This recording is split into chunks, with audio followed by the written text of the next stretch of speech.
And good morning again. We welcome to the broadcast the Senate Republican leader, Mitch McConnell. Senator McConnell, Jim Baker, the former Secretary of State who led 5 Republican presidential campaigns, described this recent brawl over trying to tie the defunding of Obamacare to shutting down the U.S. government. He described it by recalling the words of a long ago candidate who lost a Senate race in Texas, who said, "We shot ourselves in the foot and then reloaded." Will you ever let something like this happen again? You know, one of my favorite old Kentucky sayings is there's no education in the second kick of a mule. The first kick of the mule occurred back in 1995 when the Republican House shut down the government. Look, shutting down the government, in my view, is not conservative policy. I don't think a 2-week paid vacation for federal employees is conservative policy. A number of us were saying back in July that this strategy could not and would not work, and of course it didn't. So there'll not be another government shutdown. You can count on that. Well, how badly do you think the country was hurt by all of this? Well, it certainly didn't do the country any good to have, both the government shutdown and a pending fiscal crisis right on top of it. But look, we're a big, resilient country. You just pointed out how the stock market bounced back immediately. I was pleased to play a role in keeping us from going to the brink. I think it was important to do the right thing for the country, and we did. While people here were giving you credit for being the one who was able to get together with the Democrats and broker this deal, back in your home state of Kentucky, the Tea Party folks went nuts. I mean, you are going to have a Tea Party candidate opposing you in the Republican primary. Say they are now more determined than ever to beat you. They even accused you of taking a kickback. They said that in this legislation, there is a provision that provides a way to get $2 billion to fund a dam project in Kentucky. What is that all about? Well, as it has been widely reported, it was a provision requested by the President and the Corps of Engineers and suggested by a senator from Tennessee and a senator from California that actually saves the taxpayers $160 million. Rarely in a spending bill do you have a provision that saves $160 million for the taxpayers. But did you have anything to do with putting that into this legislation? It was put in by Senator Alexander and Senator Feinstein, senators from Tennessee and California, because it saved $160 million for the taxpayers. Well, you have lobbied for that project before. I mean, it is a Kentucky project. In past years, it's the dam that sets in the important inland waterway passage between the Mississippi and the Ohio. It's been a long-standing project. It doesn't just benefit Kentucky, it benefits the whole inland waterways system. It is extremely important to the commerce that flows down the central part of the United States, yes. Let me ask you about Senator Ted Cruz. He led this effort to tie the defunding of Obamacare to shutting down the government. He said he is not backing away. He says he will continue to do, and these are his words, anything he can to stop what he calls the train wreck that is Obamacare. How are you going to deal with that? Well, I certainly agree with Senator Cruz that Obamacare is indeed a train wreck. I mean, a visit to the website is kind of like a trip to the Department of Motor Vehicles in your state. People can't, even if they can access the website, there's no way to get quotes. Even those who may be fortunate enough to sign up are going to find that the premiums are higher and the choices are fewer.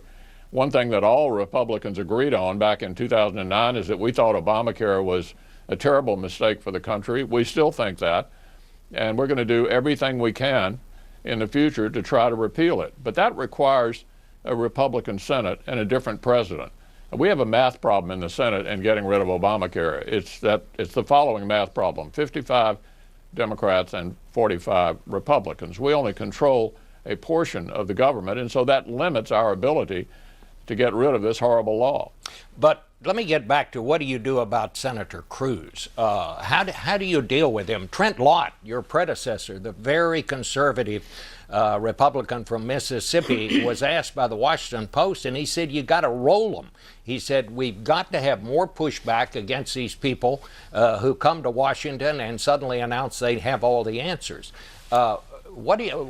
When Senator Cruz tries this again, how will you respond to that? Look, we've got a big conference with 45. I'd like to have 51. That would make me the majority leader instead of the minority leader. We have a lot of people with different points of view. We had some tactical differences about how to get at the repeal of Obamacare, but the fact that we have some tactical differences doesn't mean we don't all share the same goal. Obamacare is the worst piece of legislation that's been passed in the last half century. The single biggest step in the direction of Europeanizing our country. We need to get rid of it. And if the American people will give us a majority in the Senate and a new president, that's exactly what we're going to do.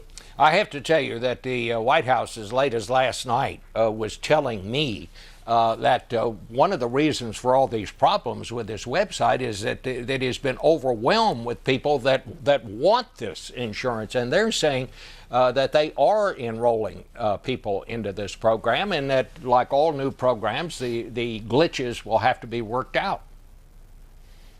Well, let me quote Robert Gibbs, the president's former press secretary, who said it's excruciatingly embarrassing for the administration.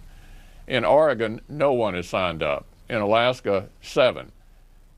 They've had 3 or 4 years here to get this ready. God only knows how much money they've spent, and it's a failure. The government simply isn't going to be able to get this job done correctly. And even if you were lucky enough, Bob, to get on, to sign up, you're going to find you've got fewer choices and higher premiums. This is a very bad deal for the American people. You have primary opposition. You have Tea Party people who now say you're a public enemy #1. It seems to me, though, this is something that goes beyond Mitch McConnell and the right side of the Republican Party in Kentucky. Are we seeing a war now for the soul of the Republican Party? Well, let me say this about the primary in Kentucky. I've endured millions of dollars of attack ads that have been calling me a right-wing fanatic over the years. I think that my opponents in the primary are going to have a hard time convincing Kentucky primary voters that I'm some kind of liberal. I enjoy the support of the most famous Tea Party senator in America, Rand Paul. I'm supported by Marco Rubio, Pat Toomey, 2 other Tea Party favorites who were elected in 2010. I have the support of Mike Huckabee and Bill Bennett. I think they're going to have a hard time convincing Kentucky primary voters that Mitch McConnell is some kind of liberal. In fact, we took a poll last month to check that out, and only 2% of Kentuckians thought I was a liberal. So I think that's a pretty hard sell, and it's almost certainly going to fail. What do you want now from President Obama? What do you want him to do now? You're facing the same problems that caused this government shutdown. What would you like the president to do now, Senator? Well, my first choice would be to take advantage of the opportunity presented by divided government. Divided government has frequently done very, very important things. I think of Ronald Reagan and Tip O'Neill raising the age for Social Security, which saved Social Security for a generation. I think of Ronald Reagan and Tip O'Neill doing the last comprehensive tax reform. I think of Bill Clinton and a Republican Congress doing welfare reform and actually balancing the budget multiple years in the late 90s. Divided government is actually an opportunity to tackle tough stuff. And we all know the unsustainable growth rate of entitlements is the single biggest challenge confronting America's future. If we don't fix that, we're not going to leave behind for our children the same kind of country our parents left behind for us. I wish President Obama would lead and take advantage of the opportunities presented by divided government. How are the Honestly, Bob, I don't expect... What are the first steps Honestly, in doing that? Do you want him to call you on the phone? Do you want him to set up some kind of a meeting? Do you want it to let it be settled up there on the Hill? Because even some Democrats say the president has not been active enough in this fight. Would you like more contact with him, or is that a waste of time? Well, we've talked about this. What I'd like for him is to step up to the plate and do it. Unfortunately, every discussion we've had about this in the past has had what I would call a ransom attached to it, $1 trillion in new tax revenues. Look, we don't have this problem because we tax too little in this country. We have it because we spend too much. We currently have a $17 trillion national debt, and that pales in comparison to what's coming our way if we don't make the eligibility for entitlements fit the demographics of America today and tomorrow. Do I expect this kind of presidential leadership in the near future? Honestly, no. But let me say what I do expect to come out of the next episode that we'll have in January and February. We have, as a result of the Budget Control Act, which was passed in 2011, which the president signed and was supported on a bipartisan basis, actually reduced government spending for 2 years in a row for the first time since right after the Korean War. It is reducing government spending. Our Democratic friends want to bust the caps, in other words, spend more, and they want to raise taxes. For me, the bottom line when we re-engage early next year is I don't want to bust the caps and I don't want to raise spending because we are, in fact, reducing government spending. Well, not as much as we need to, but it is a success. But wouldn't it be a good idea maybe to start re-engaging before early next year to try to lay some groundwork for that? I mean, have you given any thought to calling the president, or if he called you, would you take the call? I mean, what happens right now? Oh, yeah, what ought to happen right now? Well, what's happening right now is there is a budget conference with Paul Ryan and Patty Murray, and they're going to see if they can come up with a proposal.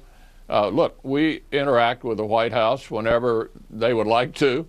My preference would still be a big deal, but let me say at a minimum, we ought not to bust the caps that are actually reducing government spending, and we ought not to raise taxes. At a bare minimum, it seems to me that's the best way to go forward as we go into the discussions that we will have in January and February. All right. Well, Senator, I want to thank you very much for coming out and talking to us this morning. We appreciate it.